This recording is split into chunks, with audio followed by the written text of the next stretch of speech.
Bulking, Cutting, and Maintaining 101. So I want you to think of this as a college class, except there won't be a test, and you can eat if you want to. So grab a snack, buckle up, here we go. Also keep in mind that if you are married, I take no responsibility for your actions because following this advice could result in you looking damn sexy. First of all, some definitions. Bulking is going to be when you're in a caloric surplus and you are trying to gain weight. Cutting is going to be the opposite. You're in a caloric deficit and you're trying to lose weight. Maintaining can be one of two things. One, just purely maintaining. You're maintaining your muscle mass, you're maintaining your fat mass, and the weight on the scale is not changing at all. Or you are trying to recomp, where the weight on the scale is pretty similar, but you are losing fat and gaining muscle at the same time. So the first question should be, do I bulk, do I cut, or do I maintain? The primary way that I answer this question for clients is going to be body fat percentage. And typically, if they are below 15% body fat and their goal is to gain muscle, I will tell them to quote unquote bulk. I will tell them to eat in a surplus and try to gain weight. Conversely, if they are above 20% body fat, I will typically tell them to cut. They can still gain muscle, they can still gain strength while they are cutting. However, they will be trying to lose fat as a primary goal.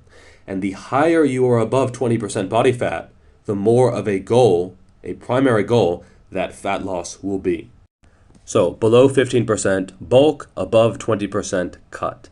Now, I know some people are asking me, Geoff, if I'm 16% or 18%, what do I do? Well, that is going to be more goal dependent. If you prefer leanness, you should cut. If you prefer strength and size, you can bulk. Or if you're in that 15 to 20% range and you don't really have a strong preference, you can try to recomp. So you can eat around maintenance level of calories and you can try to gain muscle while losing fat. This might be a little bit slower than either option because you're not really focusing on one or the other, but it is certainly possible and certainly doable. Now keep in mind that these are general rules of thumb, this 15 to 20% rule. If your goals are different, this could change my recommendations. For example, let's say you want that fitness model look, which is going to be like 8 to 10% body fat and is very lean, which explains why a lot of them are on steroids, just because they cannot maintain that lean of a physique without them. So, but let's say you want to maintain that look. Your ultimate goal is like 8% body fat, 7% body fat, super lean, and you're 15% body fat. I would say that you should probably cut just because you're going to need to get used to maintaining a leaner physique, which is going to be a lot more difficult. So you better get used to it.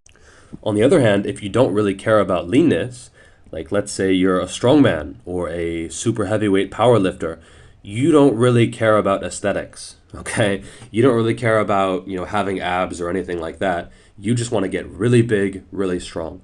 I would say you could certainly float up to way above 20% body fat, and that might actually help your performance.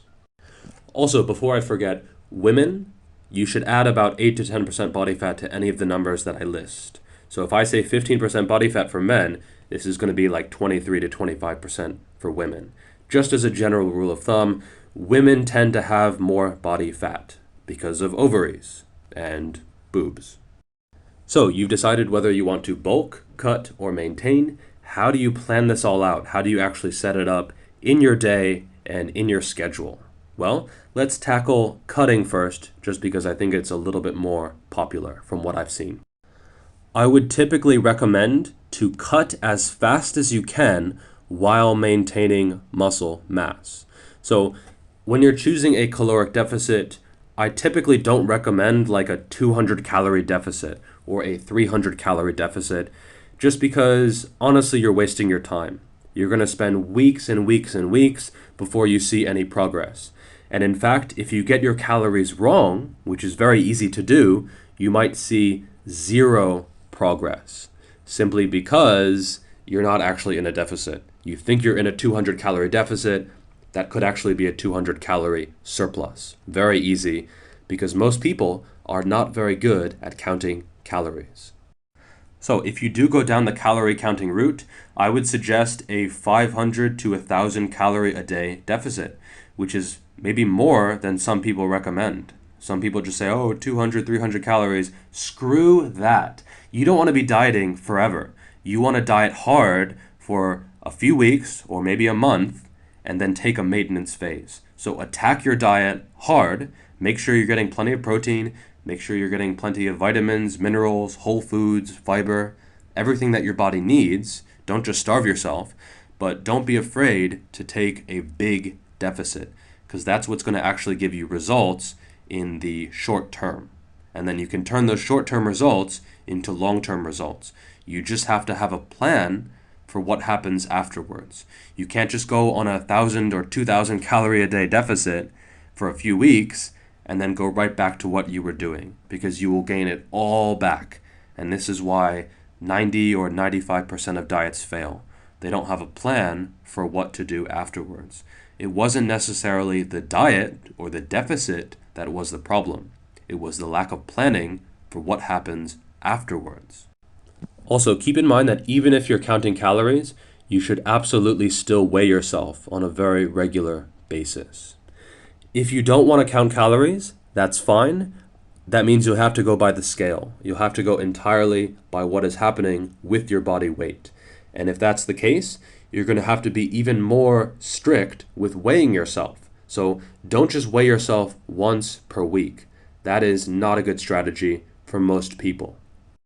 Some of my clients do weigh themselves only once per week, but I would highly suggest that you do at least twice per week, 3 times per week.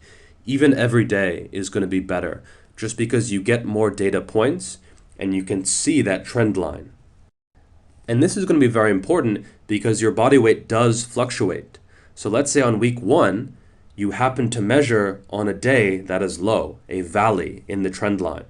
And on week 2, you happen to measure on a day that is a peak. It's a high day. You might see 0 progress during that week. You might go from 70 to 71 kilos, even though you're dieting hard, and you might say, Geoff, what the heck? I'm not losing weight. Well, if you had weighed yourself more often, you might see that you just measured a low day and a high day.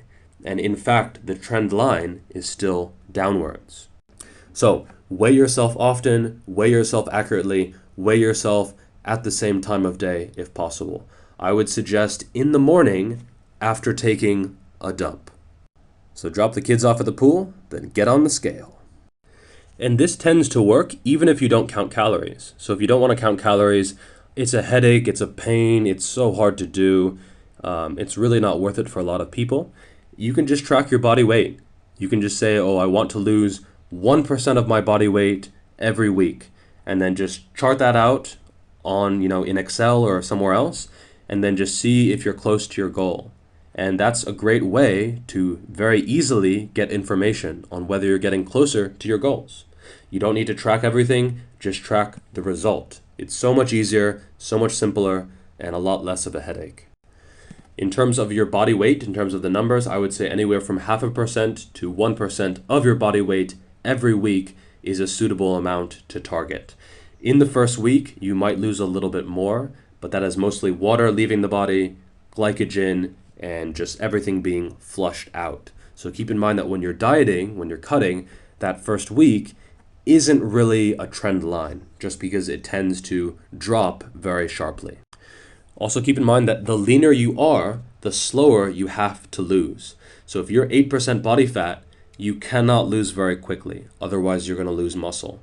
If you are 38% body fat, you can basically lose as fast as you want to, just because you have a huge store of energy that you can use, which can make up for that deficit. So, and this is because every pound of fat or every kilo of fat has a finite amount of energy that it can release. So if you have less fat, you have less energy available, and you simply cannot, diet as quickly because you have less energy available, and so you need more from food. A third method, and this is the one that I choose, I don't know if it's scientific or if I invented it, I call it the chunk method. No puns intended. So this is when you just pick a number.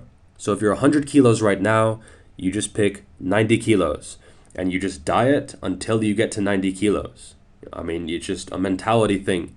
You just say, I'm going to eat less, I'm going to move more until I get to 90 kilos. So you don't track calories, you don't track your body weight all that often, you just try to get to 90 kilos. So this is where, if you don't like tracking things, this is a good method, because you just have a goal, you try to get to that goal, and then once you get to that goal, you can maintain or keep going, or you can reassess. But this is something that I found is the simplest way to use, because it's really just two numbers. Where are you? Where do you want to go? That's it. In terms of specific foods or specific diets, you have to realize that all diets work. All of them.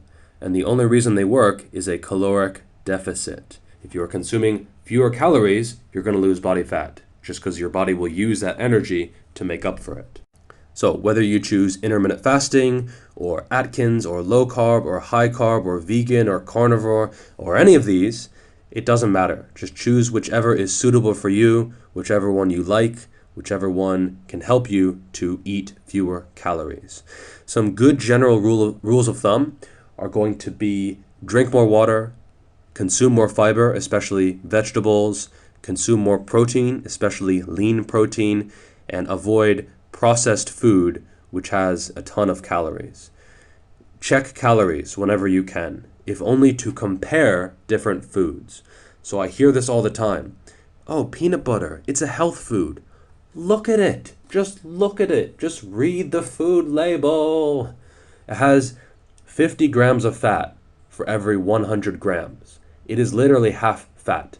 It is the most naturally calorically dense food out there. It's healthy, sure, in very, very, very small amounts, in moderation. And most people, they can't do that. So essentially, find a lifestyle, find a diet, find a system that can consistently get you into a caloric deficit. That's the only thing that matters. Now, for bulking. Bulking is going to be a little bit different than cutting because it is naturally a lot more slow. It is so slow, especially as you get closer to your genetic potential.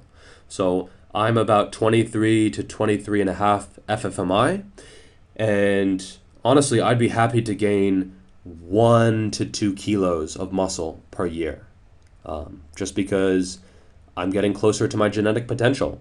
And unless I want to take steroids, it's going to be very, very slow. That's just how it is. If you are not as close to your genetic potential, you can maybe gain a little bit faster, or a lot faster actually. My first year, I gained about 10 kilos, 12 kilos, and most of that was muscle. So I think your first year of training, you can set a much more aggressive timeline for how quickly you want to gain muscle and how quickly you want to gain weight. This is especially true if you are very lean and very underweight. So if you're 8%, 10% body fat and a little skinny guy, you can really push those calories way, way high. And you can aggressively gain perhaps 1 or 2 kilos per month. Just because, honestly, losing fat for you is so easy. If you have a naturally fast metabolism, a naturally sort of smaller frame, high thyroid levels, you can burn through any body fat that you gain in just a few weeks. So don't worry about gaining fat, just sort of push that surplus as high as you can, even up to 500, 1,000 calories per day. Again, similar to cutting, you can either use calories, body weight, or the chunk method. Early in my career, if you want to call it that, I would use the calorie method. I would try to stick to roughly a 500 calorie surplus, maybe a little bit lower at some points, a little bit higher at some points. Later, I would do it based on body weight. So I'd try to gain, half a kilo per week or a quarter of a kilo per week, just based on what I thought I could do without gaining too much fat. But now I just use the chunk method, patent pending. So basically, I started this training cycle a month or so ago, and I was 85, maybe 86 kilos, and now I'm about 90, 91 kilos. So I've gained about 5 kilos in the past month. Now, is that 5 kilos of muscle? Nope. It's a lot of glycogen, it's a little bit of fat, and honestly, I'm fine gaining fat. I'm completely comfortable with that. I don't need to maintain 10 or 12% body fat. I'm happy to go up a little bit higher if that helps me get towards my goals. So I would set yourself a window that you can bulk in. So what do I mean by that? I mean that if you start at a certain body fat percentage and you're bulking, what body fat percentage are you comfortable in going up to? That might be 12% for some people if you want to maintain a very lean look. So if you're like that fitness model type, you might want to have like an 8 to 12% window that you can bulk in. You want to be stricter just because you need to maintain those abdominals. If you are, a little bit less strict, maybe go up to 15%. If you're even less strict, like I am, you can go up to 18%. You can get a little bit fluffy just because, why do you need to maintain that look?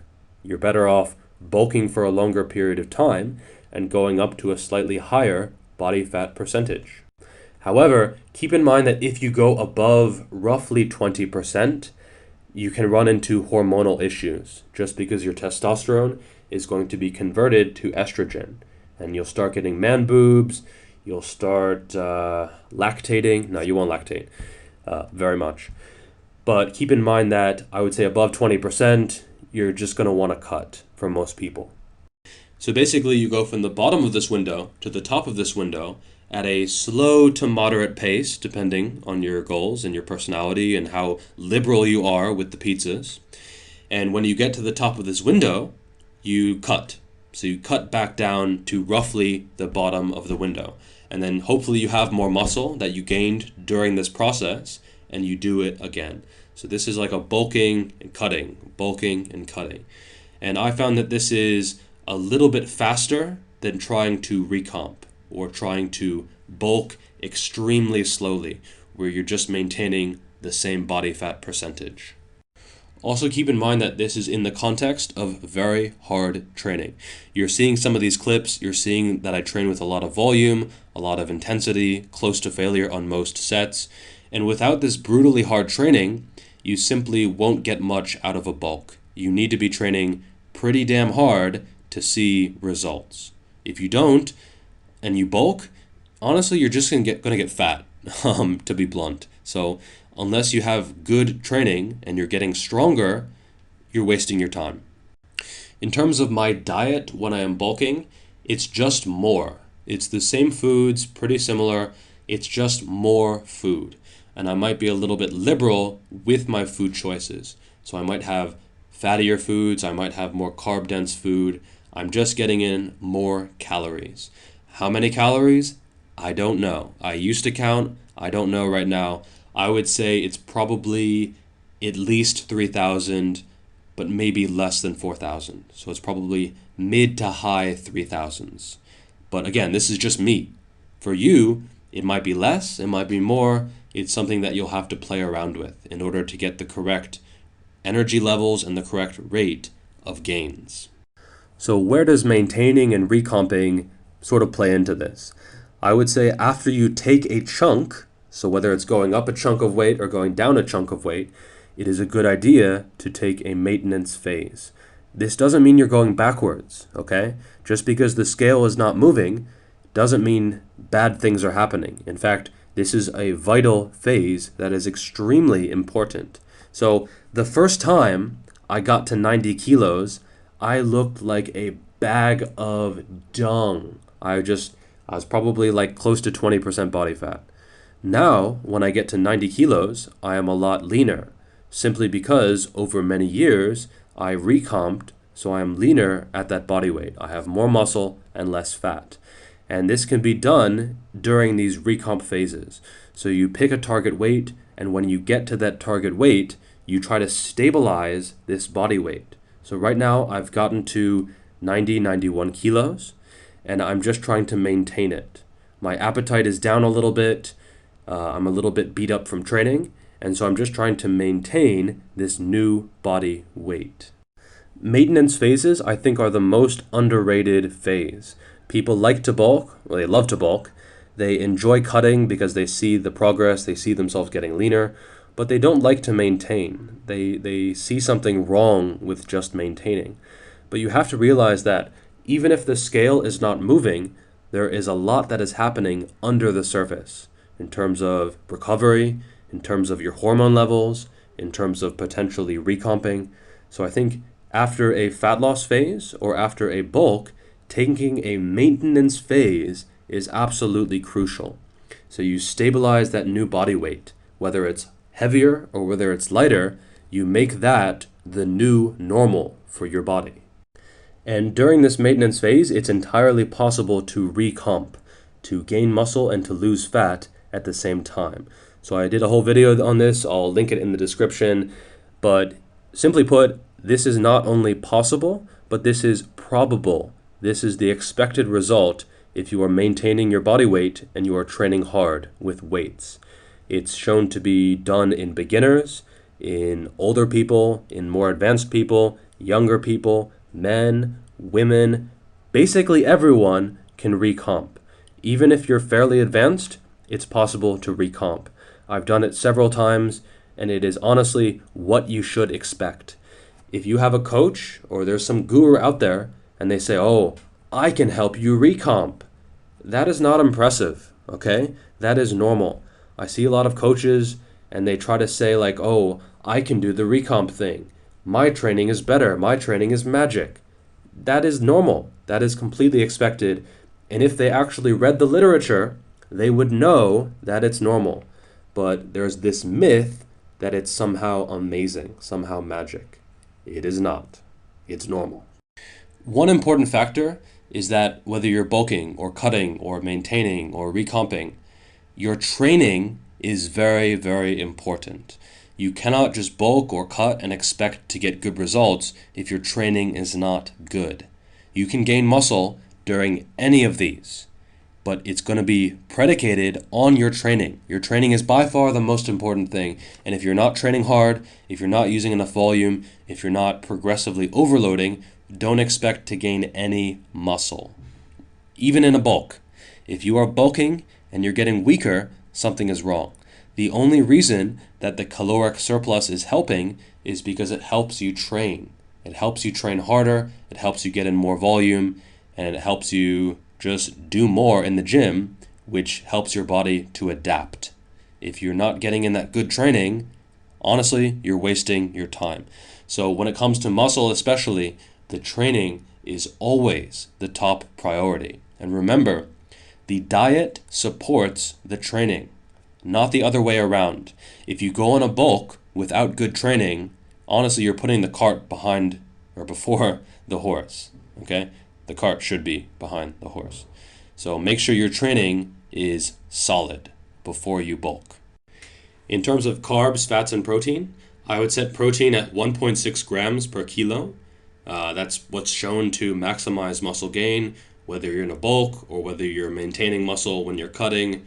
1.6 grams per kilo is plenty. You don't need 1 gram per pound. You don't need 1.5 grams per pound or 2 grams per pound.